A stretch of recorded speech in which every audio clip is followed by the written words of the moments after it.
ये है दैनिक प्रातःकाल का डिजिटल एडिशन प्रातःकाल लाइव।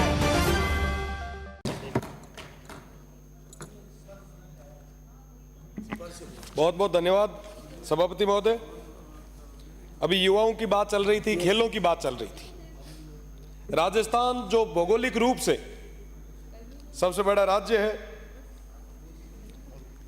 युवाओं की अगर मैं बात करूं, युवाओं के रोजगार की बात करूं, तो पूरे देश में लगभग 8 से 9% तक बेरोजगारी है। वहीं हमारे राजस्थान में वो बेरोजगारी दर 27% है। सबसे ज्यादा अगर कहीं बेरोजगार आज के समय में कहीं है तो वो हमारे राजस्थान में। थोड़े समय पहले मेरे साथी विधायक साहब कह रहे थे कि साहब जो युवा है नशे की ओर जा रहे हैं, नशा कर रहे हैं, चिट्टा फैल रहा है, इसमें का पता नहीं क्या क्या नशों के नाम ले रहे थे। साहब उनको रोजगार तो दो। सुबह हम लोग यहाँ पे 9 बजे आके बैठते हैं, रात को 9 बजे तक निकलते हैं। साहब नशा तो दूर, खाने का ही पता नहीं चलता। आप अगर उनको रोजगार दोगे तो कोई नशा नहीं करेगा। और रोजगार देने के लिए हमने क्या पॉलिसी बना रखी है? कोई यूथ पॉलिसी है क्या? आपने अभी कहा कि साहब हम 4 लाख युवाओं को रोजगार देंगे। मैं स्वागत करता हूं, मैं टेबल बजा के आपके इस फैसला का स्वागत करता हूं। पर 4 लाख युवाओं को रोजगार दोगे कैसे? वर्गीकरण किया आपने?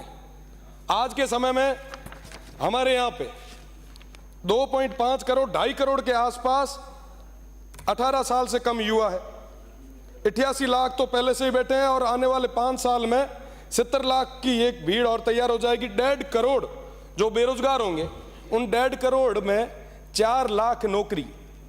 क्या ये ठीक है? कया करे कि साहब ऊंट रे मांड हम जीरे वाली स्थिति हो जाए। हमें नए संसाधन डेवलप करने पड़ेंगे हर क्षेत्र में। उसके लिए हमें सभी को मिलकर काम करना पड़ेगा। मेरा निवेदन कि यूथ पॉलिसी बनाई जाए। यूथ पॉलिसी पे हम सब मिलकर काम करते हैं। और मैं तो प्रदेश की सरकार से, हमारे खेल मंत्री जी से, युवा मंत्री जी से मैं निवेदन करना चाहूंगा कि अगर यूथ पॉलिसी में अगर कोई समस्या आ रही है, मैं यहां पे पूरी जिम्मेदारी के साथ कह सकता हूं, आप ये जिम्मेदारी हम पे छोड़ें। आने वाले 7 दिन में यूथ पॉलिसी बना के आपके सामने रखेंगे, इस सदन के सामने रखेंगे, ये विश्वास के साथ कह रहा हूं। साहब अभी खेलों की बात हो रही थी। आज से ठीक 3 दिन बाद पेरिस में ओलंपिक गेम हो रहे हैं। हमारे पूरे दुनिया भर से 10,500 खिलाड़ी उस ओलंपिक में भाग लेंगे। सब देश के 117 खिलाड़ी वहां पर भारत का प्रतिनिधित्व करेंगे। उन 117 में से हमारे राजस्थान के कितने हैं? राजस्थान के हैं मात्र 2 लोग। और जो 2 लोग वो जा रहे हैं राजस्थान की तरफ से, राजस्थान गवर्नमेंट ने 1 रुपया उनके प्रशिक्षण के लिए नहीं लगाया। वो खुद के खर्चे से वहां तक पहुंचे हैं। हम बात करते हैं साहब हम खेलों में आगे बढ़ेंगे, कैसे बढ़ेंगे हम आगे? साहब मैं निवेदन करना चाहूंगा कि अभी तक जो खेल परिषद जो यहां पे खेल संचालन का काम करती है, उसके अंदर कुल 41 रजिस्टर्ड गेम है। 50 जिले हैं। अगर एक जिले में 41 लोग लगाए जाए तो लगभग 2050 के आसपास प्रशिक्षकों की हमें जरूरत है। पर बड़ा दुख होता है साहब, 248 खेल प्रशिक्षक की स्वीकृति हो चुकी है और वहां पर 66 प्रशिक्षक ही लगाए हुए हैं। लगभग 182 पद खाली पड़े हैं। एक भी अपने पास कोच नहीं है।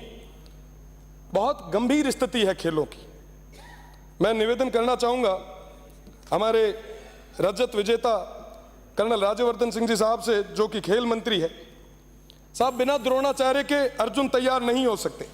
मैं आज इस मौके पे सादुल स्पोर्ट्स की भी बात करूंगा। सादुल स्पोर्ट्स जो एकमात्र आवासीय स्पोर्ट्स सेंटर है, आज वहां पर स्थितियां बद से बदतर होती जा रही है। मेरा निवेदन है आपसे कि उन बच्चों की ओर भी आप ध्यान दें, उन खिलाड़ियों की ओर भी ध्यान दें। पिछले 16 साल से उन खिलाड़ियों को भोजन भत्ते के रूप में 1 रुपया भी इजाफा नहीं किया गया है। 16 साल में महंगाई तो बढ़ गई, पर आज भी उनका भोजन भत्ता वो वैसा का वैसा है। आप देखेंगे कि साहब 50 डिग्री टेम्परेचर में भी वो खिलाड़ी, वो हमारे छोटे भाई जो आने वाले समय में राजस्थान का, भारत का नाम रोशन करेंगे, वो एक पंखे के नीचे बैठे हैं। हम तो बड़े बड़े एशियों में बैठे हैं साहब, पर उन खिलाड़ियों की बात कौन करेगा? वो बीकानेर जिला है। खेल मंत्री जी, वो आपका खुद का जिला है। मेरा निवेदन रहेगा कि उस सादुल स्पोर्ट्स की तरफ आप विशेष ध्यान दें। साथ ही साथ मेरा निवेदन कि तमाम युवाओं के रोजगार के लिए आप नए संसाधन लाएं। मुझे समय दिया, इसलिए मैं सभापति महोदय आपका बहुत बहुत धन्यवाद ज्ञापित करूंगा। बहुत बहुत धन्यवाद।